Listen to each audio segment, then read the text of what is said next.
how you can copy and paste photos from the iPhone to the iPad. So there are more options, of course.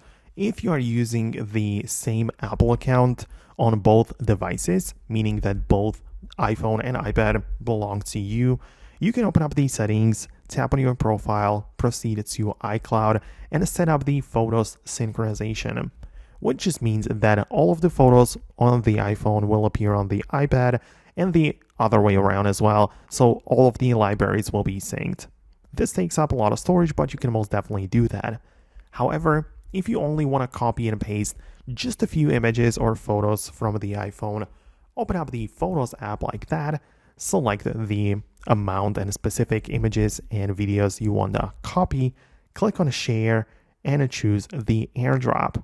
Make sure you have AirDrop enabled on the iPad, but if you do, it should find it like that, and you should be able to just share or copy the files from the iPhone directly to the iPad.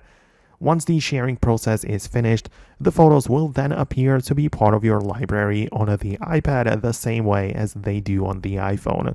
So it's actually very simple. There isn't much else to it. Obviously, there are more ways how you can copy the photos as well. For example, using some external drives and even some like different cloud services like Dropbox. But yeah, these are the main things which I wanted to show you. So let me know in the comments if it worked for you. Thanks a lot for watching. This has been Lucas from Foxtecc, and I'm gonna catch you later.